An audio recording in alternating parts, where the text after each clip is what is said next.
It's Old-Timey Crimey. I'm Christy. And I'm Amber. And we're working on our college answering machine again. Yes, we are. We're going to get it right one of these times. We're going to get the absolute perfect college answering machine.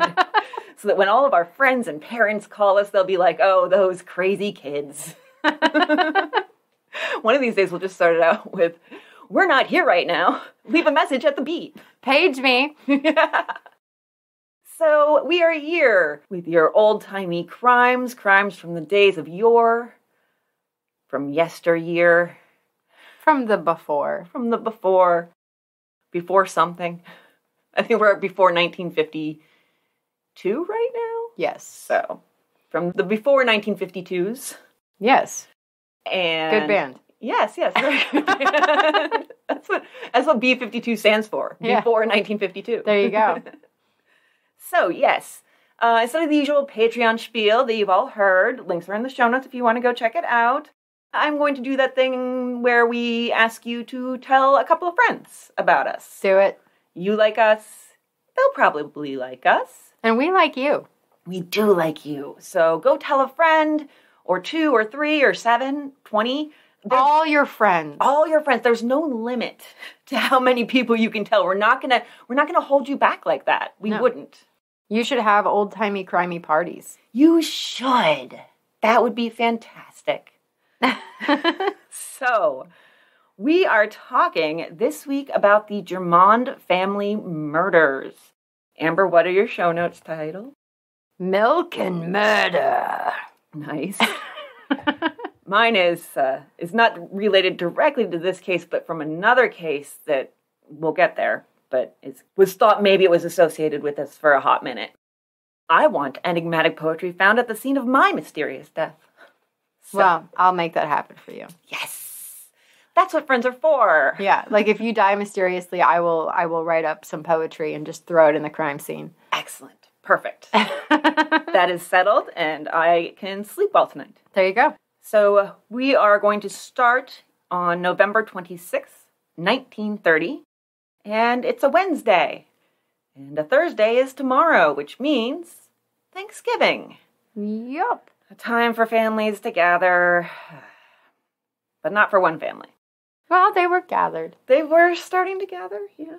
So they lived in Stanfordville, New York. It's Stanford, New York, and then there's all these little tiny little boroughs and such around it, villages, hamlets. It's a small area, population less than 1,300 in 1930, but I think Wikipedia plays it really fast and loose with the associated people in their article on the town, because here are some of the people associated with the town. Associated. They've driven through it. Yes. Alfred Mosher Butts, who invented Scrabble. Actor James Cagney. Orville Redenbacher, popcorn man. Kermit Love, who was a puppet maker who worked with Jim Henson, but Kermit the Frog was not named after him. Oh. He met Henson after Kermit the Frog was created. But Kermit Love was instrumental in the design of Oscar the Grouch, Big Bird, Cookie Monster, Snuffleupagus. Oh. So pretty big in puppetry. But not Kermit, not his namesake. Right? That's almost a disappointment. It kind of is. Oh, you already have a puppet named Kermit? Oh. I'm going to give you a thing that lives in a trash can then, Jim. Yeah, come on, Jim. You couldn't have waited to name your puppet Kermit until I came along? Jeez. And also FDR, Franklin Delano Roosevelt, is from the county where Stanfordville is located. That's Dutchess County. So, like I said, teensy tiny hamlet here, 90 miles north of New York City. It's in the general Poughkeepsie area, and looking at pictures of this place, it's bucolic, it's pastoral, it's just sweet and looks so homey and woodsy and wonderful. Well, I mean, it's New York State is, a lot of it is like that, like not New York City per se, but like upstate New York tends to be very much like that. So the town was actually just formed in 1793. So at the time that we're here, the town has not been around very long. A handful of decades, really. 1793? Oh, yeah, never mind. I'm thinking 1893. Jesus, never. I'm just going to go back to bed, and Christy is going to do the podcast. I mean, that's like 13 and a half decades. You could probably hold 13 and a half decades in your hand. Cut that whole part out. No, I'm not, though. I know. I don't know math. So. I skipped a whole century. It happens, though. It happens. You have no idea how often in my notes I mistype like the first two numbers of a year. Oh my God. It happens so much. So yes, it's a very picturesque area, and the Germond family lives there. So we have James Husted Germond. Not sure whether it was a middle name or a nickname. Nickname. It's a nickname? Okay. Do you know where it comes from? No, but I know that everyone called him Husted. Husted. Yeah. Husted. I don't know how to say it. I don't know either. Let's go with Husted. Husted? Okay, Husted. He is 46, his wife Mabel, 47, and they have two children, Bernice, 18, and Raymond, 10. And they had a nice little dairy farm in Stanfordville, sold milk to at least one local dairy and probably several others. They sold milk to the Borden Company, which is probably the same, it's changed, branched off and such over the years, but the same like Borden Milk Company dairy that we have today. Yeah, probably. They are called an unobtrusive and retiring family. They had other family nearby. James's brother Paul had a farm just a few miles up the road. One small note, James had one leg that was an inch shorter than the other one. So that does play in. We're not just pointing it out to poke fun. I mean, we could be. You never know. You never know, but in this case, we're not. It does play into some of the ideas and theories that come up here. And Bernice was going to business school at Eastern College in Poughkeepsie and would take the bus home to the farm every day. People at school said she was shy and modest and noted that she hadn't really shown interest in any of the male students.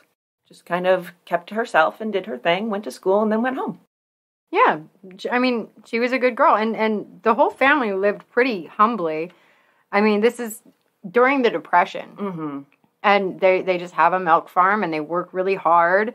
And pretty much everybody held them in really high esteem. Like, they were just like a quiet, hardworking family that got their milk out there for the town. Yeah, absolutely. And they were reliable, just good, salt of the earth people. Yeah. So, on that Wednesday in 1930, James and Raymond went into the town of Millbrook, about 6 miles from Stanfordville, to do some business. That's another teensy little town, about the same size as Stanfordville. They went to the National Bank, where James...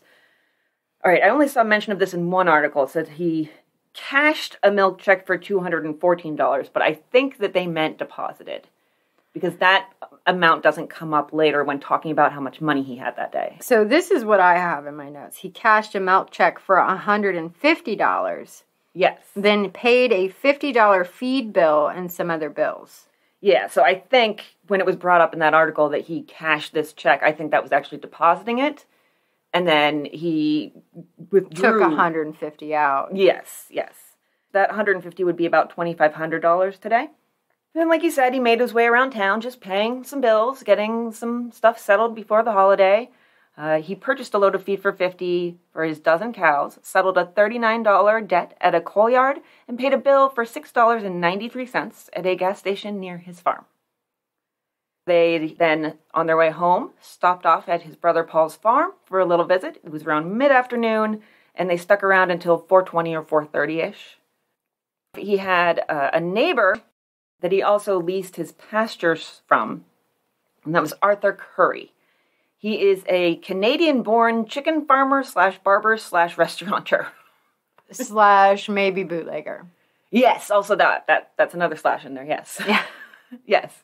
He has a little chicken farm. People also come to his house to get their haircut, and he owns a share in a roadhouse somewhere nearby. And then he also has the rental business. He does a lot of things. He's got a lot of irons in the fire.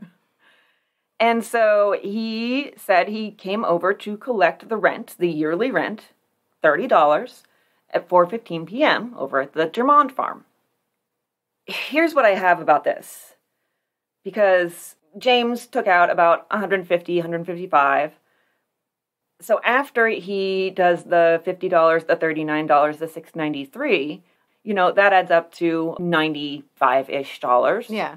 And then, so if he paid the $30 to Curry, he would have only had about $60 left, unless he had some other cash on him, which is a possibility too. But there are reports that he had $80 to $90 in his wallet at the time, but we don't know. Yeah, because I feel like after he paid everything, unless that first number he did take out in cash, you had 214 or something. Mm-hmm. If he did take that all in cash, and then they gave us the 150 in some articles because that's what he had left after he left town, maybe? But then a lot of the articles say he had 80 to 90. Well, yeah, okay, so say he has 150 left after he's done paying bills in town. And then he pays 30 to his neighbor. Mm-hmm. Well, then he has 120 left. Okay. So it just depends. We don't know how much money he actually had, but he had some money in his wallet. He had some money. Yeah. Somewhere between $30 and $90 probably. Yeah. And so Curry said that he was home by 6, but a customer coming to get his hair cut said no, it was actually closer to 7. I had a crazy idea here. Maybe one of them observed daylight savings time and the other one didn't. Because it would have ended about a month ago.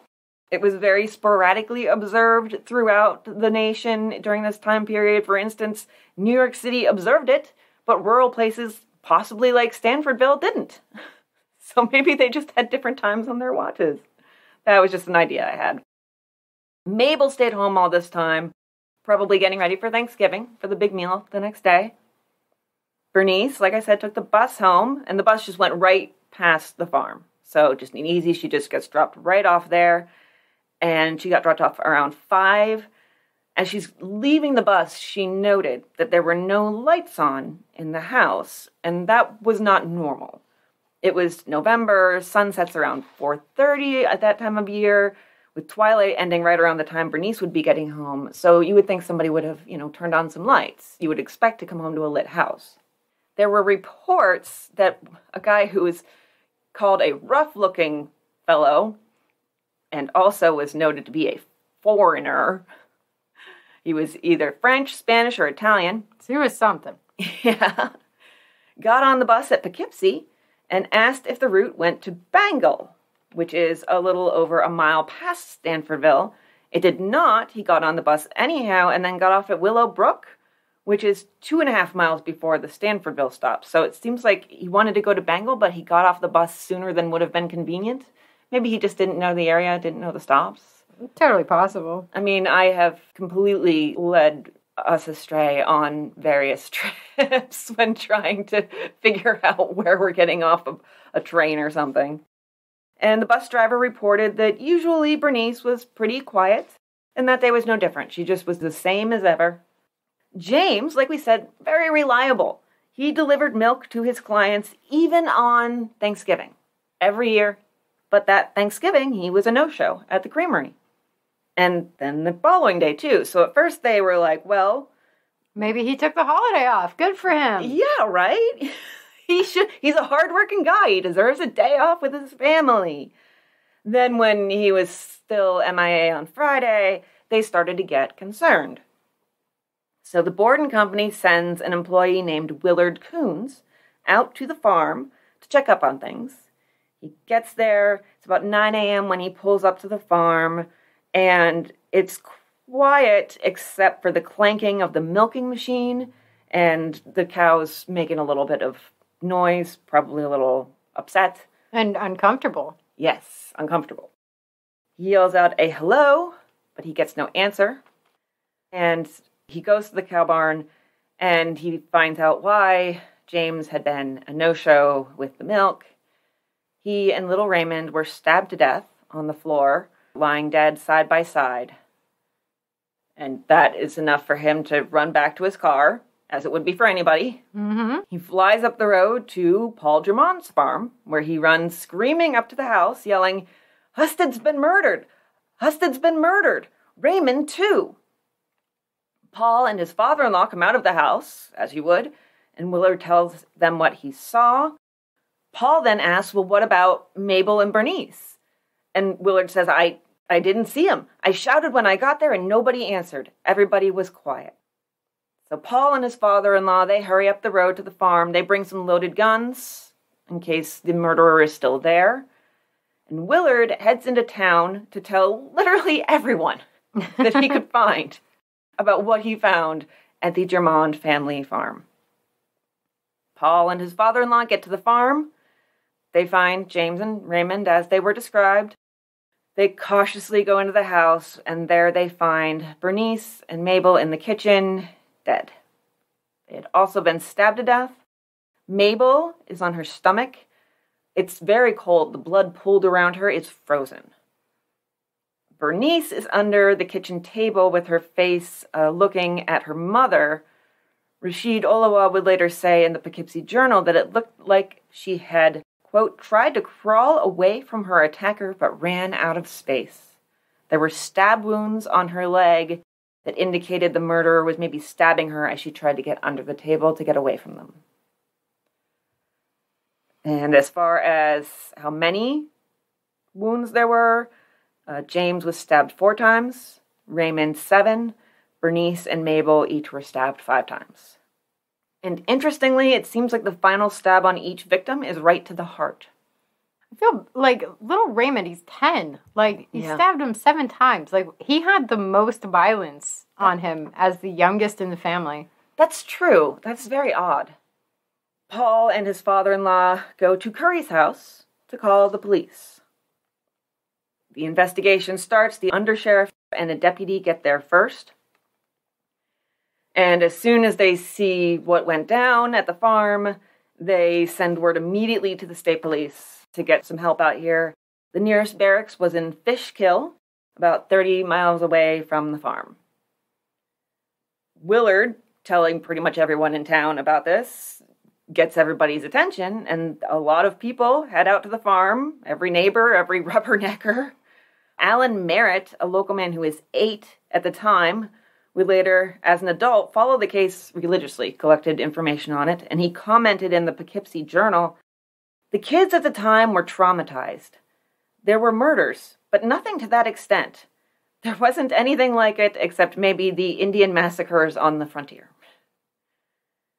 So, there's differing numbers on how many people came to the farm to see and sightsee and maybe pick up some souvenirs. There's one source that says 4,000, another source says 15,000. Also, keep in mind, the population of the town is under 2,000. So this is a lot of out-of-towners, too, coming in. Yeah. This is our Thanksgiving Day activity. Apparently. No Black Friday yet, so this is what we're going to do. Yeah. Merritt remembered his mom and aunt going to the farm and coming back saying that there were just tons of people and that the police were just letting people come into the house, had no control over the scene whatsoever. There is a thread on Reddit that is actually from a cousin. Is it a cousin? Okay, all right. Yeah, she said she was a cousin. I do have that as one of my sources. Username Fake Daisies, who says that she was a cousin of one of the Germonds. Yeah, and she put up a write-up, and then going through the comments, there were some links to different sources that people were finding information at, but they're pretty much, the links are dead now. But you can glean what they say. From the comments, they found an article that talks about how badly compromised the scene was and that there was no need to even bother with prints because so many people trampled through, it would be a waste of time. Somebody took the family's Thanksgiving turkey. And there's also a note that in the coming days, the detectives helped themselves to the pie Mabel had made. Yeah, that's a little disturbing. But I suppose somebody had to eat it. I mean, I guess so, but, give it to the Germond family if they want it. To Paul Germond. Here, this is the last pie your sister-in-law made. There was also a memorial service held at the home within days, and hundreds of people went, so that's more compromising of the scene. It was just never locked down, so contaminated right from the start. Now, what they found and didn't find. Obviously, they didn't find fingerprints, because there was no point. I don't even know if they tried. There was no mention of them ever trying, but it would have been a waste. They found blood stains in 2 spots, one 100 feet from the barn, one 125 feet from the barn. And that was thought to be where James and Raymond had been killed. And then the thought was that the killer then dragged them into the barn. By the blood stain that was closest to the barn, they found a screwdriver and James's cap. In the house, they found gloves on the kitchen table. They were brown cotton, like work gloves. They were slashed on the right palm and bloodstained, possibly blood-soaked. They found also in the house literally everything of value except for James's wallet, which was missing from his pocket. And the pocket had been turned inside out, but there were other things in his pockets, his watch, his coins that hadn't been taken, and no one else's pockets were rifled through, only his. And in the house they found such things as untouched Liberty bonds, some money in Bernice's pocketbook, and a 20 just sitting on a desk in the living room. Just money, just sitting out there. Yeah. So if this was a murder with the intention of stealing and committing robbery, it wasn't done very effectively. Very ineffective.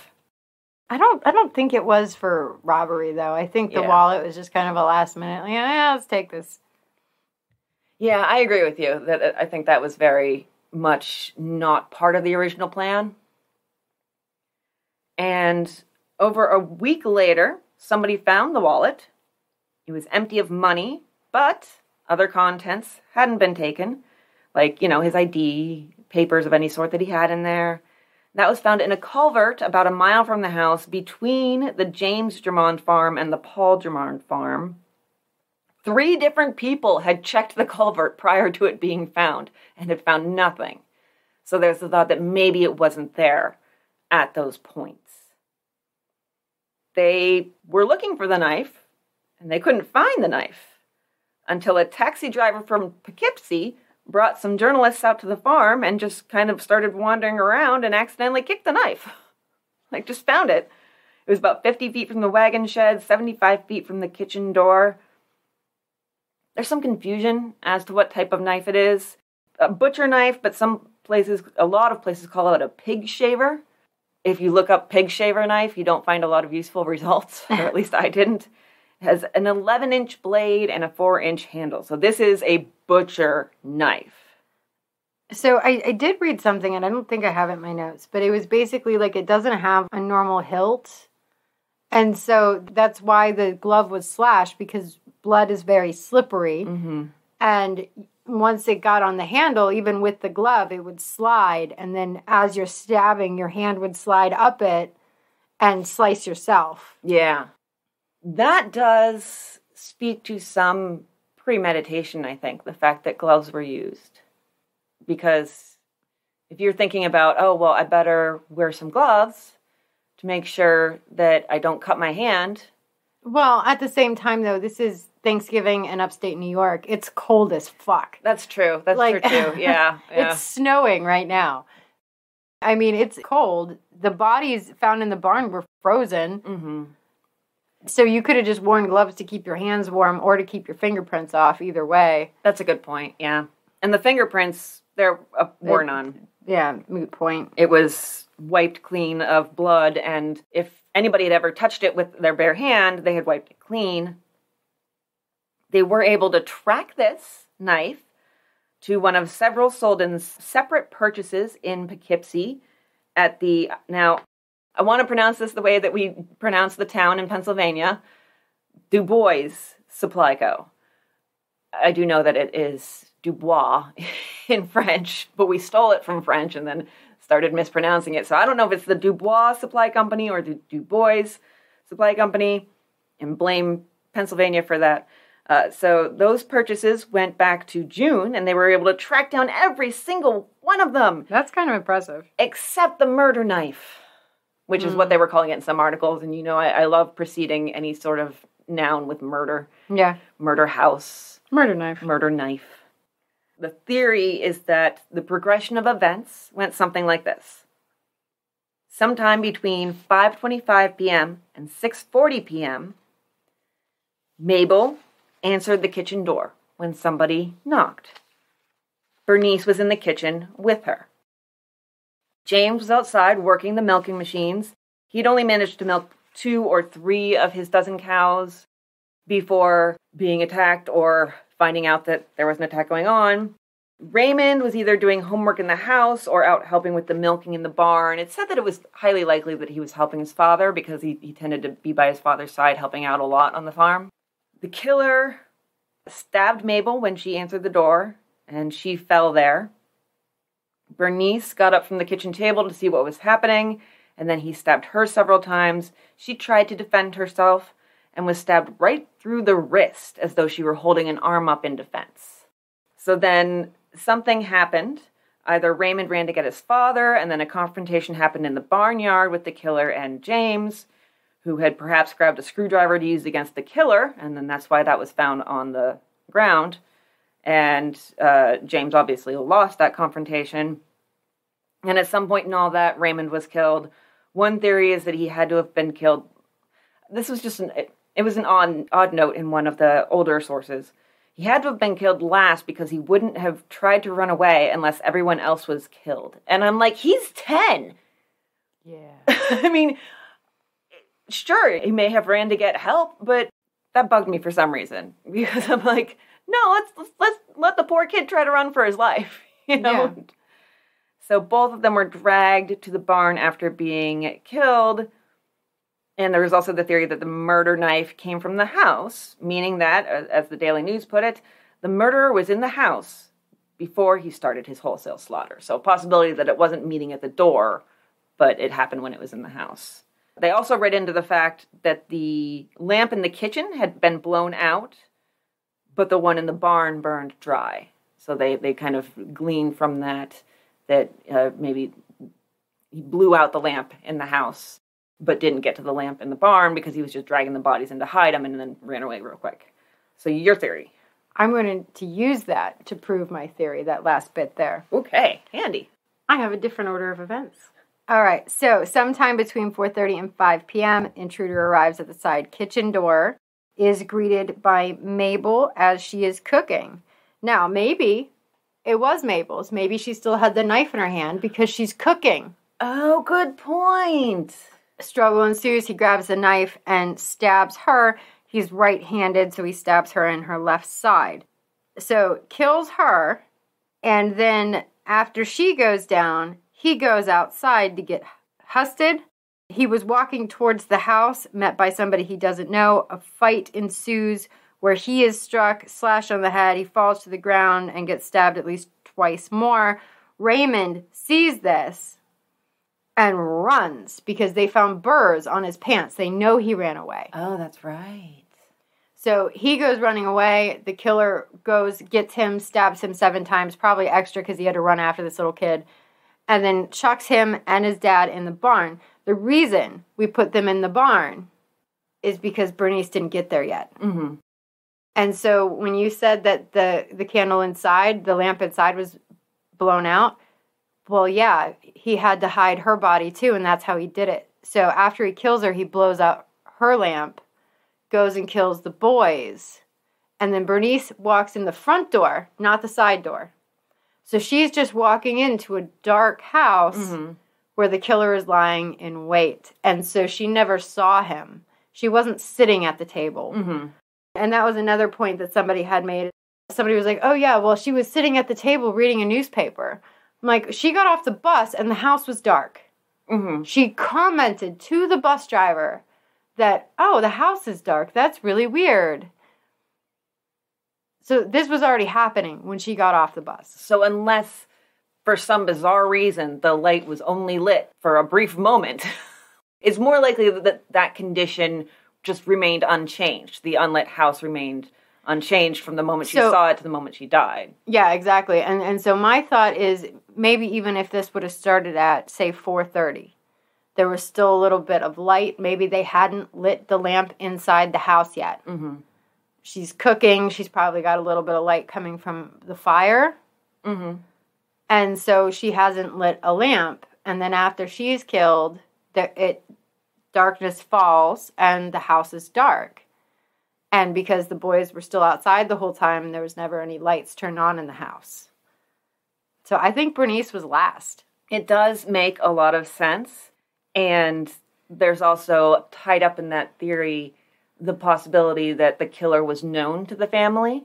Oh, 100%. Yeah, because he needed to get rid of Bernice if she saw him, or if there was even a risk that she could see him, to make sure that she couldn't identify him later. He couldn't run away and possibly be identified by her. He had to get rid of any potential witnesses who could ID him. Well, Mabel, who had answered the door, had actually opened the door and stepped out. So that infers that it's somebody that she knew. Mm-hmm, yeah. Because she, like, oh, hey, how's it going? What brings you by today? Like, it was a comfort. It wasn't like, I'm talking to you through a crack in the door. Yeah. Or talk to my husband, he's out there. It was, oh, I know you. I'm going to open the door wide open and step towards you. And there are also windows on either side of the kitchen door. So she would have seen who it was. Exactly, yes. She would have known. So, yeah, it's interesting, the different ideas, because it's not too often that we don't even know exactly how the murders happened, and we have to even suss that out. So the police start asking around, anybody seen anything strange around town? And there had been some laborers in town doing road work kind of near the farm, but they all had alibis for the time of the murder. A shopkeeper in Clinton Corners, a nearby little hamlet, pops up, and his name is Oakley Robinson. He has a store about 5 miles from the scene of the crime, and he has a tale to tell about an interesting encounter he had the evening of Wednesday, November 26th. So, he says that a man he didn't know came into his store around 8 that evening and asked about the bus to Poughkeepsie. And he said the man kind of had like an antsy demeanor to him. He seemed like he was maybe a little jittery or wanted to get the heck out of there. Like he was running away from something. He did make some purchases in the store. He had a few sodas that he paid for with a $1 bill and a wristwatch that he paid for with a $10 bill. This is like the McDonald's that Mitch Hedberg wants to run. They sell spaghetti and blankets. Like, we have wristwatches and soda. I mean, it's not totally out there as far as things that you can sell, but it's still just kind of funny to me. So this is something that, I mentioned the $1 bill and the $10 bill. One of those was thought to be possibly blood-stained. So one of the investigators was tasked with taking it to New York City to be analyzed. But when he got there, he was a little low on funds. What do you know? I got this handy money they gave me, so he spent it. Yeah. Between the eating of the turkey and the pie and the spending of the potential blood-stained money, yeah, these investigators are not really coming out looking good. No, they're not. No, they're not. So then someone comes forward and says, hey, I think I saw that same guy. He was walking on the road, looked like he was coming from the direction of Stanfordville. That's a 5-mile walk if you were to walk from Stanfordville to Clinton Corners, although I wish I mapped it out more exactly. But about hour and a half, somewhere around that. And the culvert where the wallet was later found was along that route. Although, again, we don't know if somebody didn't toss the wallet in later. That's still a possibility because of those 3 people that looked for it and didn't find it. Well, but at the same time, like, I know that in my house, the kids and my husband will all look for something and it's on the counter. So yes. It really depends. I mean, did they have a bunch of dudes looking for it? Yes. Because that might have been the problem. Yeah, there was no mom radar involved here, and we really needed some mom radar. Yeah, you needed a mom to go look for the wallet. Yeah. I was blessed with mom radar without even having children. But the thing is, yes, it's dark. Yes, there's not a lot of outdoor lighting at the time. During that 4 or 5 mile walk, after stabbing several people, wouldn't he had some blood on him? You'd think, yeah. Somebody might have noticed that. Stabbing is a really messy way to kill somebody. He would have been covered in blood. Yeah, the only thing I can think is a change of clothes, but even then you still have... You would have had clothing somewhere. Yeah. So it's odd. So this same man, 2 local guys gave him a ride to the train station in Poughkeepsie in exchange for $5. They were pretty sketched out by the dude. They didn't really get a good vibe from him. One of the men said he kept hold of a crank handle the whole way because he wasn't sure that this guy wasn't going to try something. You know, smash somebody over the head with a wrench or something from behind, from the back seat. They got the guy's name, something like Florentine Chase, although they weren't 100% sure on that. And the story that he told them was that he was headed to Hudson because his mother was dying, according to a telegraph he'd gotten just that day. He said he worked at Borden and mentioned a couple of locals that he knew. All those things were later disproved. There were no Borden employees by that name, and there was no telegraph like that sent from Hudson. And I'm pretty sure that the locals he said he knew were like, no. Yeah, they didn't know him. Yeah. At all. They're like, I don't even know why he knows my name. Whatever. But he was able to pull out a couple of local guys' names. Well, I mean, if you're just in town, though, like, even if he was just in town working on, like, the construction crew or something, yeah, you're going to hear people talk about the names. True, yeah. And all you have to do is remember a couple, and then you can make yourself try to seem more trustworthy. Be like, oh, yeah, I know Bill that works down at the corner store. Yeah, exactly. True. Police matched up the description of the stranger on the bus with the stranger in the store, and who later was taken to Poughkeepsie.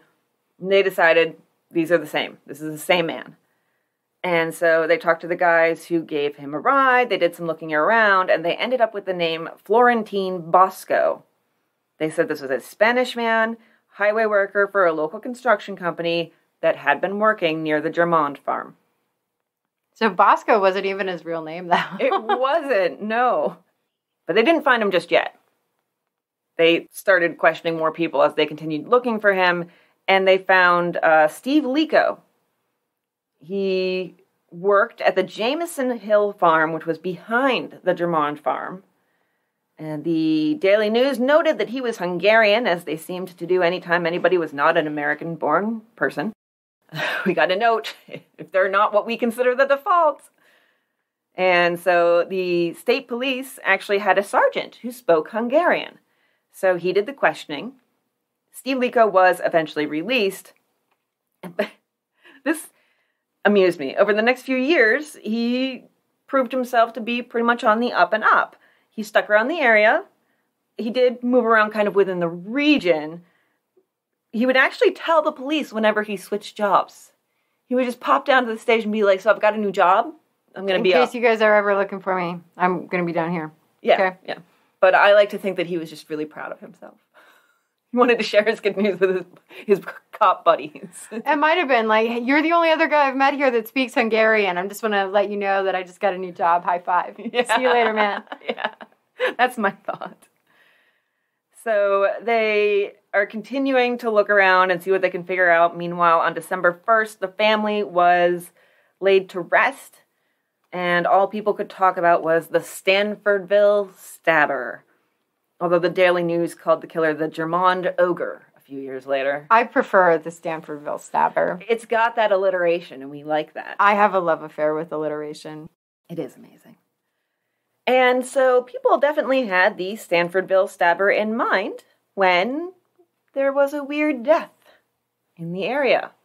It was about 5 miles northeast of Stanfordville at Huns Lake. There was a lodge called Pine Lodge, and the man who kept that lodge, named Nick Biberian, was found on December 3rd in the lodge, in the kitchen, dead from head wounds.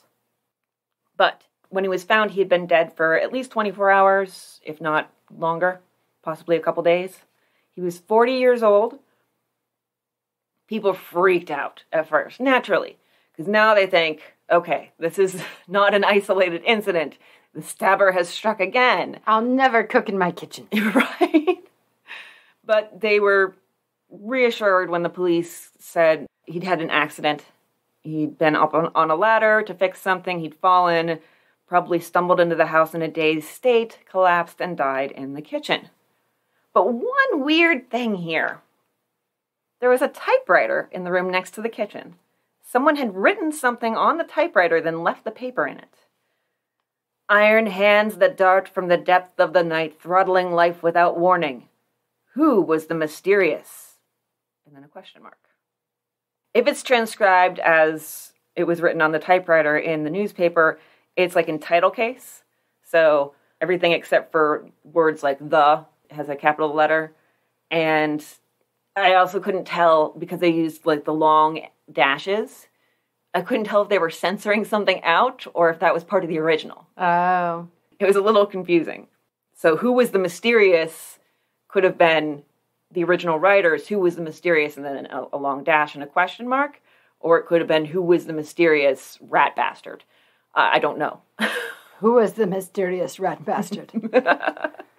But you never know. Like, it could have been a killer, or it could have been maybe he dabbled in writing and was like, I'm just going to type this out while it's in my head, and maybe I can turn this into a story later. Yeah, I've been there. I mean, there's no mention of him doing any writing. But, you know, if there were, then people might not mention it because they like the mysterious aspect of it. Yeah. There was an inquest about 7 weeks after the death.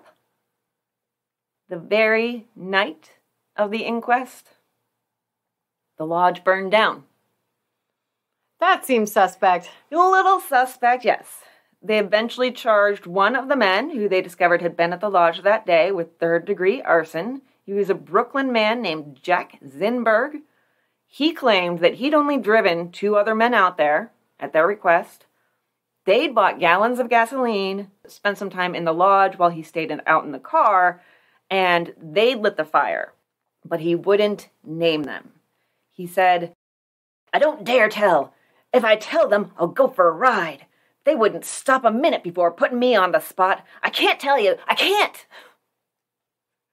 Okay. Yeah. That was amusing to me.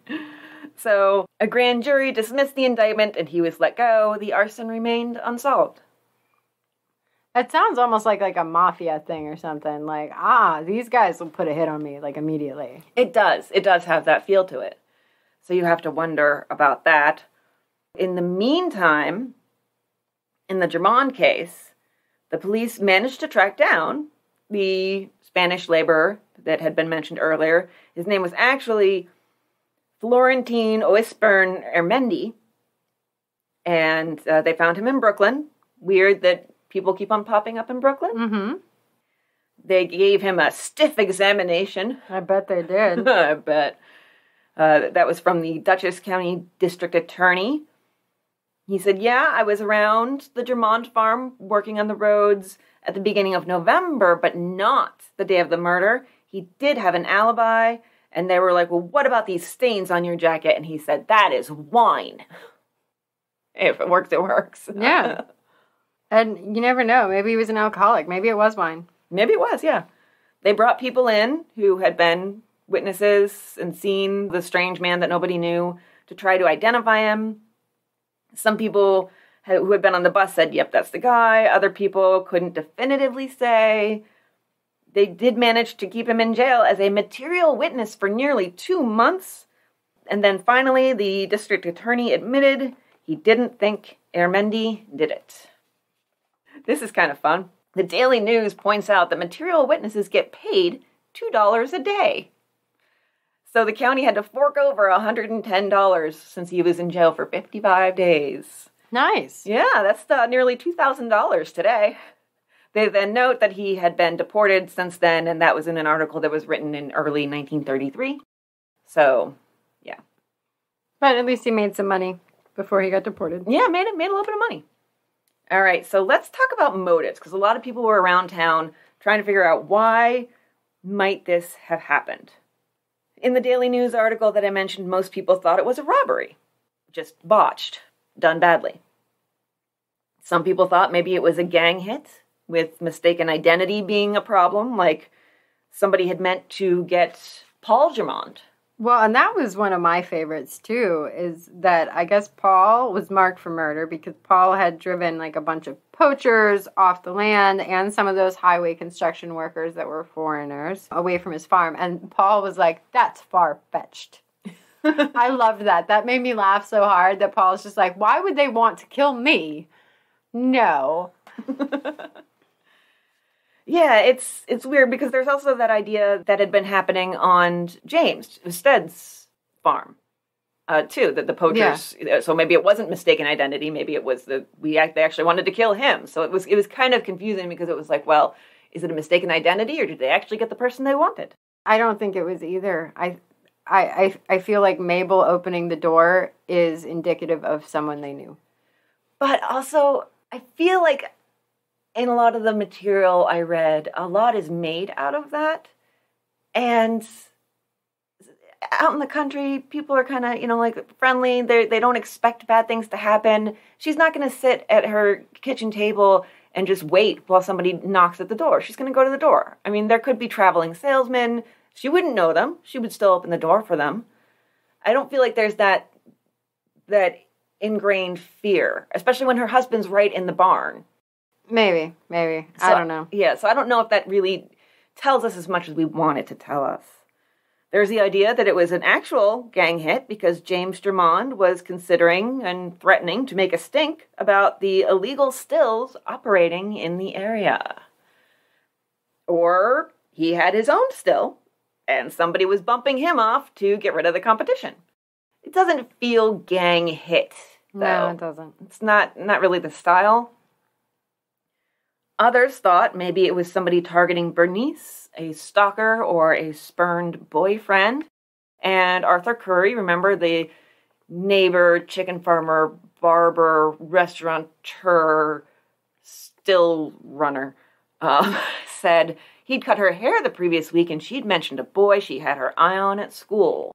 We don't know if we can really believe a lot of what he says, just a note. Yes. There was also the angry road worker who got fired for hitting on Bernice. Oh, yes, that theory, yes.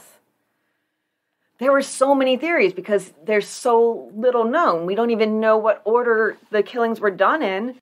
So there's also that question of, well, also why? Why? That's the first question you ask. Yeah. The calendar pages are turning. It's February. And the pressure is really mounting on the police, so they set up a reward. $20,000 or $360,000 in today's money. That's a haul. That would be a nice haul. So all of a sudden, there are people doing their own private investigations. Former police officials, etc. But for a while still, nothing happens. More calendar pages flip past. Just imagine it. You can see it in your head. Faster, faster, faster. And then it's summer, 1932. 20 months have passed since the murder. And you have these three guys. And the head of them, definitely the ringleader here of this little investigative team, is Manning Cleveland. He is a rich dude / sportsman / deputy sheriff / former police commissioner in Poughkeepsie. Lots of slashes.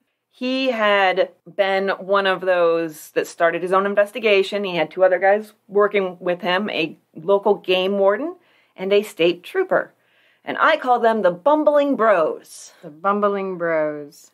So he comes to the police and he has a revelation for them. He's brought a 16-year-old named Andrew Nemes, who's also kind of the local peeping Tom, who confessed to the police that he'd seen the murders happen and he knew who the culprit was. It was Steve Lico, the Hungarian who liked to tell the police when you switched jobs. Obviously, they don't have much trouble tracking him down. Yeah. It's pretty easy. He was probably just in there last week. Hey, I got a new job. High five. And so they arrest him and they interrogated him, but he just wouldn't break. Meanwhile, they're talking to the kid, too. They're still talking to him and asking him questions. And his story is just getting holier and holier by the minute until he finally admits he had made it all up because Manning had told him he'd get the electric chair if he didn't confess what he knew.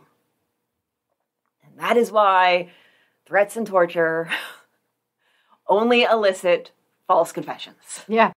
The DA had some choice words for the Bumbling Bros, and they let Lico go, obviously. So the public is still upset about this. There's not really been the movement, the traction that they want to see. They're getting more and more pissed that they don't have answers. So finally, they send a petition to a well-known person of the area, Franklin Delano Roosevelt. They're like, well, he was born in Hyde Park, just 25 miles down the road. It's in the same county, so maybe he'll be interested. He was governor of New York at the time, and this was in the fall of 1932. It was an election year. Indeed. Also, there was the fact that he was a Democrat, and the district attorney in charge of the Germond case was a Republican. This is set up in the media as, a political hit job, what he does, because the DA was also up for re-election. Early October, he attempts an October surprise. 1 month and 1 day before the election, he made it known that he was putting his attorney general on the Germond case. So yes, there are arguments that this was purely a political move. He just wanted to get the Dutchess County citizens on his side because he really wanted to carry his home county. Now, he didn't have anything to worry about nationally. He won over Hoover in an absolute landslide. 472 electoral votes to 59. Yeah. That is a win, let me tell you. But interestingly, he didn't win Dutchess County. Hoover won Dutchess County with 54% of the votes. The district attorney, whose name is Schwartz, said that this was just mean, low politics. This was in one of the articles I read, and I could never find a resolution to this, which was really upsetting. But Roosevelt summoned Schwartz to Albany to, quote, explain his remarks. Schwartz went out there. We don't really know what was said specifically in that meeting, but it would seem that Roosevelt came out on top because Schwartz went back home and sent an apology letter to the Poughkeepsie newspapers, took back his accusations, and oh, by the way, that apology letter is said to have been dictated by Roosevelt. Like, you're going to write an apology letter. No, I'm going to write your apology letter. But I could not find that letter anywhere. I hope it's real. I looked in all the Poughkeepsie newspapers I could find, couldn't find it. And this is from the Daily News. I don't feel like they're the most trustworthy source. I'm just going to put that out there. Just kind of a gut feeling. Yeah. Well, because there was also another story, and I don't know if it was Daily News or not, but somebody had said that there was a love letter found that had fallen after Bernice got off the bus, and it was folded up, and they think that one of the suspects could have been whoever wrote that letter, but no letter was ever found. Yeah, it's very, that was a strange little blip. Yeah, it didn't fit with anything, and somebody's like, yes, there was a love letter, and there was a boy that was also on the bus. And he had given her the letter and got off 2 stops before she got off. And then it fell to the ground and probably blew away with the wind. And I'm just like, there was no letter. And the bus driver didn't mention anything about any of this. So I don't think any of that is correct. Yeah, and there's also all this stuff about, it was written with a shaky hand. Like he'd been writing it while the bus was, on the bus. Like who saw this? And where did it go? Yeah. Because it's not real. Yeah, I feel you on that. Yep. February 1933 comes around, and Arthur Curry says, well, it's about time I sell the old chicken farm and move out of town. And the police came and they said, not so fast, buddy. Nah, maybe you shouldn't move. You're going to move, but you're going to move to the jail. And they brought him in as a material witness and kept him there because he couldn't make bond. I don't think you should have to be able to make bond as a material witness. I don't think we do this anymore, and I'm glad that we don't. No. There's a time limit, and it's shorter than, several weeks or months. Well, and also you don't go to jail as a material witness. Yeah, this was definitely an of the times thing. He had raised some suspicions with people around town. There was the time discrepancy we mentioned earlier he said he was home by 6. Customer said, and this time was different in every single source, 6:30, 6:45, 7. Anywhere within that time frame, but there's inconsistencies. Oh, I have a whole page dedicated to that. What you got? So the official time of the murder was set between 5:20 and 6:40 on Wednesday, November 26, 1930. This timeline could be a little disputed based on evidence, but for most of the evidence, it suggests that it happened before 5:20 p.m. Now, this is a problem for Mr. Curry. So he said that he left his house at 4 p.m. to go to the Germond farm to collect the $30 rental fee. And then he returned home at 6:40 p.m. He said that the lamp was out and there was cutlery on the table. But when he came home, he told his wife that he did not collect the $30. His farm and the Germond farm, 10 minutes apart. Okay? Okay. It's only 10 minutes. Only 10 minutes. You were gone for 2 hours and 40 minutes to collect money that you did not collect. From a farm 10 minutes away. So 20 minutes round trip. Actually, I believe it's travel time to and from is something less than 10 minutes is what I have in my notes. Oh, okay. All right. So the round trip is 10. Okay. All right. So the round trip is 10 minutes. Okay. He's gone for 2 hours and 40 minutes, at least. And he's there during the time of the murder, which is super, super suspect. Now, a neighbor, Jeanette Coffin, said that she passed the farm between 4:30 and 5 o'clock, and she saw a light on in the kitchen and also in the barn. Now, a Roger Schiffer testified that he saw a man in dark clothing that seemed to be fixing the barn door, and he said that there were no lights on. I don't have a time for him, though. So Bernice gets off the bus and is in front of the house at 5:20, right? So 5 o'clock, a light's on. 5:20, no lights are on. Now, again, Curry left his house at 4 o'clock and didn't get back till 6:40. And so, in theory, he's at the Germond farm during all of this. Only person known to be at or near the farm during this time was Mr. Curry. And he had changed his timing scenario a number of times, trying to make his arrival back home closer to 6:30. But Raymond Byes was waiting for Curry so he could get his hair cut and said that Curry was late and didn't arrive till 7 p.m. So now we have 4 o'clock to 7 o'clock. That's 3 hours long. Yeah. That he was 5 minutes away. Like, that is all so suspect. And then he keeps lying about the time and changing the times. So Mr. Germond had left his brother's house at 4:30. So he headed back to his own farm, Hudson, at 4:30. And that was pretty close by, too. Maybe 10 minutes, we'll say. So Curry gets there, and it's just Mabel on the farm. So he had time to kill Mabel before anybody got there. Mm-hmm. So Curry kills Mabel. Raymond discovers it. And then kill Hudson and Raymond. And then Bernice comes home and kills her. And then he's got time to clean up and get home. And maybe that's why he didn't get home until 7 o'clock.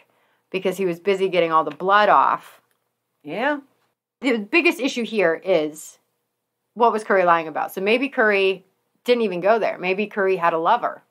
Yeah. And went to his lover's house instead.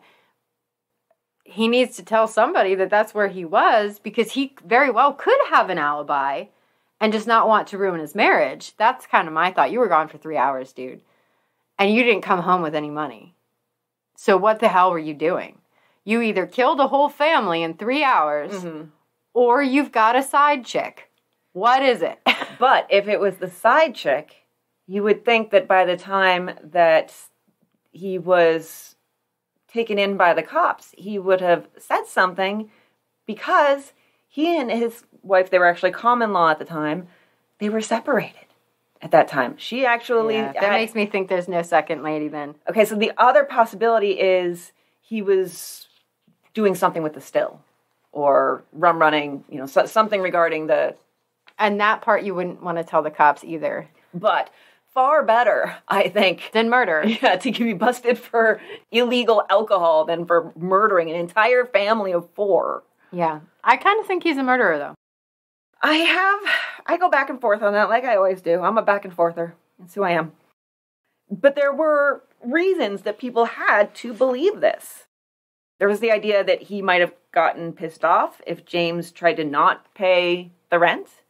Well, and Curry also had an explosive temper and had been arrested for assault. Yeah. And his son, he had a son, and his son reported that his dad had been violent with him. He There was also the rumors of some disputes between the two men regarding land rights. It seems like Curry leased the hunting rights to a local hunting club for $1 a year. And then they had put up no hunting signs to keep it exclusive for their people. And maybe he and Germond got into a fight over that, because Germond maybe wanted to use the land for hunting, too. Or... Yeah, I had a little bit different on that. I had Germond refuse to allow Curry to hunt on the land that he had already leased for. So, well, that's essentially the same thing. Yeah. So it's like, I lease this land, and now you're leasing it to somebody else to hunt on, but it's my land that I'm paying for. And so, no, you can't hunt on this. This is mine. Yeah, so they'd gotten into arguments over that, apparently. It was known that they didn't get along. Well, Curry was trying to double dip the land. You can't rent it out to two groups of people. I don't know I have no idea what the real estate laws were at the time. Maybe it's possible, because maybe it's possible it's something like land rights and mineral rights. Yeah, but it's still like if you rent a house to me, and you're my landlord and I'm renting a house from you, you can't also rent out part of my house to somebody else that you decide that you want to rent to, because you already rented the house to me. And that's kind of the way I'm looking at it. So, like, I understand why Husted's like, no, this is my land and I'm farming on it. I don't need them cutting up all my stuff. Like, what are you doing? I get it. Yeah. I just feel like there's a possibility it could be like how I own my house and my land, but I don't own any minerals that are found underneath. Because the mineral rights, you don't get those when you buy the house. So it could be something like that. I kind of doubt it. And I wouldn't be surprised. It seems more likely that Curry was double dipping on the land. Yeah. With what we know of him. So, and I mean, personally, I would mine the minerals and not tell anyone where I found it. Yeah, exactly. I pay my mortgage. Yeah, right. There's also the possibility that it was Curry who had the still that James Husted was threatening to expose. Was threatening, I'm going to snitch on your still. Snitches get stitches. Well, yeah, so there's a lot there. I mean, Curry he got the side eye from a lot of people in town, but he had also done some on the up and up stuff. He was active in local organizations, so he wasn't just some, like, loner sitting out at his house making murderous plans or maybe he was. He had also been the deputy sheriff for a few years. That doesn't necessarily confirm anything either, but it's just, he's definitely not that kind of weirdo outcast that people think of when they think of somebody who, might have murdered an entire family out of rage. I don't know. So the Pinkertons also get in on it now. Oh, God. They never sleep. They're doing some questioning. And in March, Curry is charged with murder in the first degree. And they choose to charge him with Raymond's murder. They said Raymond died second, and this is their theory. James died first, then Raymond, then Mabel, then Bernice. I think we've had almost every possible combination now. Mm-hmm. And I think it's also meant to try to elicit maximum sympathy and outrage for the victims by charging him with the murder of the youngest victim. They put an undercover detective in his cell with him, and Curry told the detective he was being held for killing an IRS officer down south. So just, here we have lies again.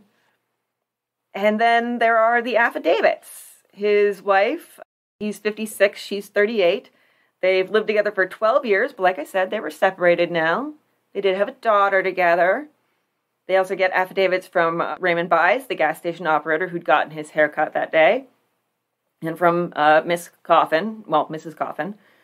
And so you mentioned that he told his wife the day of the murders that he hadn't been able to get the money. Well, she also said that a couple days later he said, well, after the bodies were found, he said, well, I guess we'll have to get it when the estate settles. Nice. Yeah. Priorities, dude. He also told her that the murders must have happened right after he left the farm, and he asked her to please testify that he'd been home at 5:45 the night of the murders. Yep, that seems suspect. Hey, lie for me. Yeah. She said he'd come home that night, hung up his coat and hat, washed his hands, attended to Mr. Bye's hair. They went to bed early, and she said he hadn't brought in any eggs that night. So I guess maybe he was tired or something. But this was kind of an interesting difference to how a lot of us experience Thanksgiving. This was from her affidavit. I remember the next morning, it was a very cold morning. I didn't think there would be anybody here for dinner. I wouldn't have to rush for anything, and I should judge about 10:30 or 11:15. Jimmy Caros and Mr. Perry came in and wanted to know if they could spend Thanksgiving with us. Then I had to hurry more than I intended to. We had dinner a little late. I should judge about 2:00 before we ate dinner. People just showing up at your house, like... Are you cooking Thanksgiving dinner? Can I have some? I'll be here. Okay, thanks. Like, nowadays, we plan it, like, weeks, a month in advance. I'm already planning it, yeah. I've been planning it for weeks. Yeah. And then it was just like, I don't have to do much because we're not going to have anybody. And then, people are showing up. I guess I do. Yeah. Oh, apparently, he said to Raymond Byes, I think it was later. It has to have been later, because otherwise this would be the absolute most incriminating thing he could say. He's told him, well, you and I have an alibi. Because we were here. You were getting your haircut when the murders happened. And Raymond Byes was like, I don't think your timing's quite right on that. You were late. And I was at your house with your wife. Yeah. So he is released as a material witness, and apparently there's been a cost of living increase in that particular field. Oh, no. It's now $3 a day. He's been in for $20, so he gets $60, which would be about $12.80 today, which he would need because he said he was broke and couldn't afford a lawyer. So on April 3rd, there is a hearing. The sort of the preliminary hearing style thing. The state called 25 witnesses. The spiciest and most testimony came from a local businessman who said that just a few days after the murder, Curry said, I'm afraid I am up against an awful thing. And he also reported that Curry said, regarding Bernice, she was a hot little girl. Ew. Yeah, right? It is very ew. I'm not sure if that was in the same conversation as when Curry said I'm up against... It doesn't matter. It's gross. Yeah. I don't know if it was even before or after Bernice died. But one way or the other, it is disgusting. And another person testified that he had said sending a young girl like Bernice to school in Poughkeepsie would ruin her. Ah, yes, Poughkeepsie, that ruiner of women. No, it's letting a woman learn things. Yeah, That's what it is. Yeah. And someone else testified that Curry had called her quite a wild girl, which absolutely no other information we have about her says that. No, not at all. Not one bit. So gross. Yes, super gross. The judge made his ruling, and the charge was thrown out. He said, quote, there is too much suspicion and too little evidence. He said no jury would ever convict based on the evidence provided. He told the sheriff, even if you had a confession, there's nothing to corroborate it. And he said, a lot of men would not be safe if we could go on such evidence as this. And he's right. They have nothing. Yeah. They have a lot of hearsay. They have a lot of rumors and gossip and people whose memories can't really be relied on after a couple years have passed. And also the fact that Curry has constantly changed his story and his timeline and everything. So you can't rely on that at all. No. So the judge said, I know this is a small county and that everyone is interested, but I don't think they are interested in having it solved to the extent of trying a man you couldn't convict. And I think that's fair. I think the judge was being very smart, but also a lot of the people wanted somebody's head on a pike. Yes, they absolutely did, and Curry seemed to a lot of people like a good candidate for that pike. Yes. He was the top pike candidate. I mean, I'm not going to disagree with them. I feel like he was the top pike candidate as well. Yes. So yeah, there's definitely that feeling of investigation could have been better, and maybe if they'd have done the investigation Oh my better. God, like I feel like circus music was playing anytime a police officer came upon the scene. Benny Hill music. There are clowns everywhere. Yeah, it is really, really absurd just how badly it was botched. And the judge also said that Curry's chief trouble seems to be that he's a barber. I didn't see that, but that's great. Yeah, I like that quote. That was a money quote right there. I know your problem, dude. Yeah, your problem is you're a barber. So he's exonerated. Curry is. He goes home with the very wife who had testified against him. They were back together. Oh, Lord. I know. By the end of the month, he was suing the sheriff and the Pinkertons for $150,000. And that's in that day's money. In today, it would be $3.2 million for false arrest and malicious prosecution.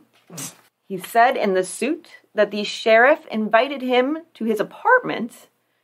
And remember, Curry had been the deputy sheriff at one point, so he felt like this was under false pretenses. And then once he was there, they kind of, it was put in the suit, wrongfully, unlawfully, and maliciously by force compelled him to the jail. It did go to a jury, and they brought back a verdict of no cause. So the suit was pretty much over. The Pinkertons' part in the investigation also cost a couple of pennies, $1,500 or about $32,000. And the sheriff had said when he hired them that he would pay for their services himself. Then after that, of course, it seemed like once the bill came, he was trying to get the county to kick in. Oh, yeah. Let me see in our board meeting who's going to help cover this. Yes. Curry was working to get citizenship. He tried to get it the next year and was refused. Was told by the judge to marry his wife to prove that his intentions were honorable. As far as we know, that they got married because he did get his citizenship about 6 months later. And then we don't really have much else on him. He died in 1955.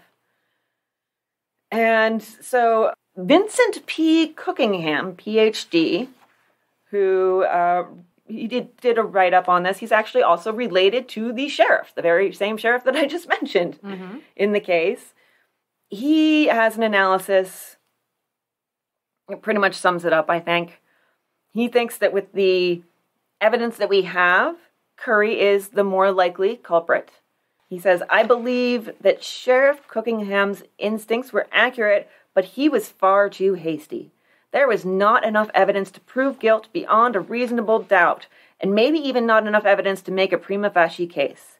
He should have waited far longer, applied for search warrants, even though the case was now 2 years old, recruit more forensic analysis, and taken more sworn affidavits, which is a favored perjury trap when there is inadequate evidence. The judge was right to dismiss the charges.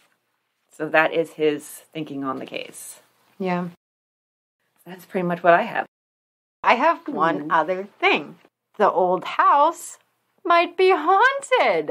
Oh, a haunting? A possible haunting. I did only find this on one webpage, and it was littlewitchaus.com. But apparently this woman does paranormal investigations, and she was actually reaching out to the owners of said house to try to do a reading. But she did have somebody that supposedly reached out to her privately. She used to babysit for a wealthy family that had lived in the home at one point. So they had bought the house, they lived there, and then they sold it. So while they lived there, they had 2 little boys that are now fully grown. But at the time, there were 2 little boys that lived in this house. And they said that there was another little boy who would enter their bedroom and stare at them when they were in bed. She also said that if she was in the kitchen, there were things that were on top of the kitchen counter that would then slide off and crash to the floor. Ooh. She said that while the boys were in their room upstairs, she would be downstairs on the couch watching TV, and she could hear what sounded like kids running back and forth in the upstairs hallway. But when she would yell at the boys to go back to bed, the boys were fast asleep. And then when she would come back down to where she had been watching TV, the TV had been shut off. Oh, boy. Yeah, so maybe haunted. We only have one account of that, and nobody has allowed her in to do any paranormal investigations. But apparently one family had some experiences with maybe little Raymond. It was actually interesting because I did see that website. I kind of skimmed it. And then at the very bottom, did you see the comments? Oh, that Vincent P. Cookingham had reached out to her? Yeah. And he was... she was very confused. They couldn't seem to get it straight because she thought he was saying he was one of the original investigators on the case. And she was like, well, wouldn't that make you like 120? Like, she couldn't seem to quite get the grasp. Yeah. That he was a descendant / relative. Yeah, I just thought the ghost story was fun. And, I mean, it's probably just fun, to be honest, because there's no other tales coming from that. But it was just a fun little end to the story, I thought. Yeah, it is a fun little end. I didn't really use her as much of a source. Yeah, no, I trust you on that one. Yeah. Because I did see that at the bottom, like, you must be 120. I'm like, Yeah, they had a little back and forth there. Yeah. So, a thing I've been doing lately is I've been looking at old cookbooks. So, we're going to incorporate it. Thank you to the Libarbian for her... Thanks to our favorite Libarbian. Yes, for her suggestion that we incorporate a recipe. This is from the Altoona Tribune on November 26th, 1930. Oh. And it is in a section on old-fashioned traditional Thanksgiving dishes. And so you have your standard, you have, I think there's some pumpkin pie in there, some, cranberry sauce type recipes. And then you have, of course, an absolute must on Thanksgiving, your tomato jelly and celery salad. Yum. So your ingredients here, you're going to get some tomatoes, some boiling water, a couple onion slices, some cloves, bay leaves, salt, sugar, paprika, gelatin, of course, cold water, chopped celery, chopped pimento, stuffed olives, and some chopped sweet pickles. This already sounds horrifying. Yeah. Mix the tomatoes, boiling water, and seasonings. Cook slowly 20 minutes in a covered pan. Press through a strainer. Heat to boiling point and add the gelatin, which has been soaking 5 minutes in the cold water. Stir until well blended. Cool. Add rest of ingredients. Pour into small molds. Chill until stiff. Unmold on cups of lettuce. And surround with mayonnaise. Yum. What the hell is surrounding with mayonnaise? I don't even know. Am I just slathering mayonnaise all over the lettuce? All over it. Just all over it. So yes, I thought that perhaps we might enjoy some of the old recipes because we've been really enjoying them in the in our group chat. You know what? I'll say this. If you make that, I'll probably eat it. Everybody wants me to start making this stuff, and I'll do it. But then I have to eat it. But if Amber will eat it, I will try anything twice. Absolutely. Okay. All right. Well, I might make you some tomato jelly and celery salad. Yeah. Yum. Yeah, it sounds disgusting, but I'll do it. I also found out that apparently around this time period, coleslaw was considered the salad to have at Thanksgiving, which I never think of coleslaw at Thanksgiving, so that was interesting. I might make some coleslaw this Thanksgiving, because that doesn't sound too bad. It would go well. I mean, coleslaw goes well with, chicken and mashed potatoes. Why wouldn't it go well with turkey and mashed potatoes? Yeah. I might make some coleslaw. I'm going to bring it back. Bring it back. Bringing it back from 1930. So, that was your old recipe for the week, and if I do make this and give Amber some, we'll make sure to take pictures. And slather it in mayonnaise. Slathered in mayonnaise. I like most things I put in my mouth to be slathered in mayonnaise. There you go, boys. That's a new fetish I didn't know about. I love mayonnaise. I don't want to kink shame, but at the same time I do. A lot. What? There are probably worse things. So, we have a shout out to new patron. And I neglected to reach out to her to find out the pronunciation on her name, so I'm going to give her 2 shout-outs to make sure I get it right. Thank you, and welcome to the Patreon, Allison DM, or Allison Deem. Could go either way. Allison Dime. So she's a 10. She's a 10, yes. So, and of course, you can come find our Patreon, patreon.com/oldtimeycrimey. Lots of good stuff going on over there. Amber, tell me a little bit about the case you told us about today. I horribly named my notes Nurse Mallet because there was a group of boys going around hitting nurses. Not hitting on them, hitting them. Yes, actually hitting them. And it's definitely a fascinating story. We had a discussion about the potential motives of these boys afterwards, because as the case stands, we don't really know their motives. We have some guesses. We've got some guesses. We have lots of guesses. But yeah, so what started as a night of drinking and stealing hubcaps turned into smacking a nurse with a wrench. It happens. It happens every Friday. Well, it was a Wednesday. Yeah, well, they were on Wednesdays. I do my hubcap stealing and nurse smacking on Fridays. Oh. It's a good entry point into the weekend. I feel like you should steal your hubcaps during the week, though, because, I mean, weekends, a lot more people are out and about. Hubcap theft should be, like, Tuesday through Thursday. I mean, I never said I was a smart criminal. Yeah. Well, neither were they. So, no, they were not. So, yes, Amber told me that fascinating story, and I'm pretty sure, that is tiny number 100. Woo-hoo! So that is very exciting. So yes, there are over 100 tinies, and there's also our monthly extras as well. So you can look forward to 5 bonus episodes every month for $5. And so yeah, come on over and see us, give it a try, see if you like it. Lots of content to binge, and you're probably going to be needing it over the holidays. So. Yeah. So there's that. Come over to our social media, Facebook, Twitter, and Instagram. We are Old Timey Crimey in all 3 places. We're in all 3 places. And I put up media related to the case. And sometimes there's stuff that we didn't really talk about during the show. Yeah, the skin purse in one of our episodes was not talked about during the show. We found it later. You keep on calling it a purse. I think it was actually a cup. Which is even more horrifying. All right, skin cup. Yeah, that's uncomfortable to say. Yeah, it's very uncomfortable. I don't like it. And so there was also, when we talked about the Albert Guy plane bombing case we talked about last week, we didn't really mention, like, there's a mini-series made out of the book. We didn't talk too much about that. I actually went and looked at the synopsis. And it really looks like they're trying to blame Rita. Yeah, so don't watch that. Don't watch that.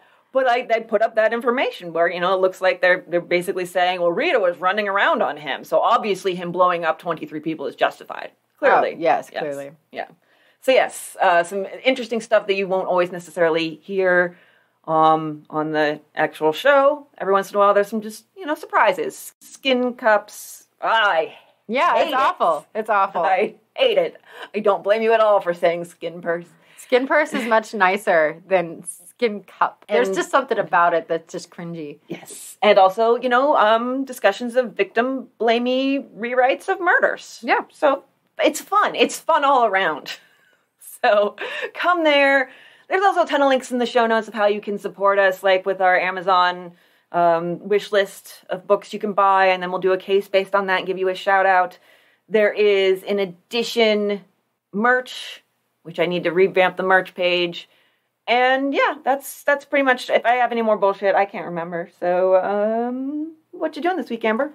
I am working a whole lot because that's all I do. And still planning my Thanksgiving. I still have to figure out, like, side dishes and stuff. So yeah, probably just that. Sounds fun. Eating as much bacon as humanly possible. Maybe I'll try to put some in Jell-O or something. That sounds interesting. I will want to try that. Just make sure there's no onions or mushrooms in there, and I'm game. Well, actually, you know what? So I made banana bread the other night, and I made the mistake of allowing my 4-year-old to pour in the chocolate chips. I was going to make chocolate chip banana bread, and he dumped the entire bag into the banana bread. So I made chocolate cake with banana flavor is what I made at the end of the day. But it's quite delicious, but it is certainly not even close to banana bread, and I might be diabetic now. So what are you doing this week? This week I am wrangling with the bastards at the insurance company because I was supposed to get a steroid shot last week, but then they canceled it the day of because my insurance company had not really gotten around to authorizing / approving whatever it's. So have some fun with that. Jackson is going to DC one night this week, so I'm gonna be probably sitting here cross-stitching and watching true crime because that is how I spend my alone time. Because I'm just a little bit psychotic. That's how you end up on one of those shows on Lifetime Movie Network, I think. It really is. I mean, everybody has a destiny, Amber. That just happens to be mine. There you go. So yeah, that kind of stuff. The Christmas shopping shall continue, and spending time with Hemingway. My baby is sick, and probably have about a year left with him.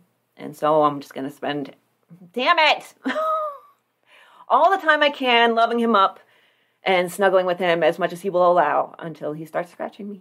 Yes. And all the snuggles. Sometimes even beyond that. So love me back. Yes. So giving my Hemingway some love. And yeah, that's pretty much my plans for the week. I do that with my kids. I hug them until they scratch me. Love me. Also, I have a new podcast idea that I will be implementing in the new year. So here is my hint that I'm starting to work on that, and means I'm getting to spend a lot of time on newspapers.com. Thank you, Chris Garcia. Thank you, Chris Garcia, as always. Who also encouraged me in this particular endeavor, too. So yes, that is our show for the week. That is the Germond family murders and the mystery that endures. And also our plans for the week. And only a little bit of me almost crying. So yeah, thank you for listening to our filthy words.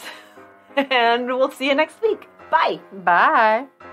My sources this week are A Forensic Solution to a Cold Case, The Germond Family Murders by Vincent P. Cookingham, Ph.D., the Wikipedia page on Stanford, New York, modernfarmer.com, and from newspapers.com, thank you, Chris Garcia, The Daily News, Ithaca Journal, Poughkeepsie Eagle News, Rasheed, Oluwa, and Larry Hughes in 2 articles on the Poughkeepsie Journal as well.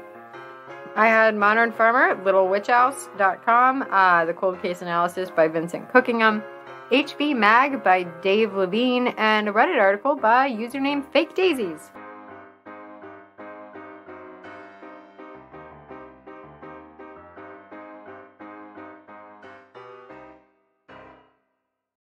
Lots of slashes. Lots of slashes. People were... Damn it. Yeah.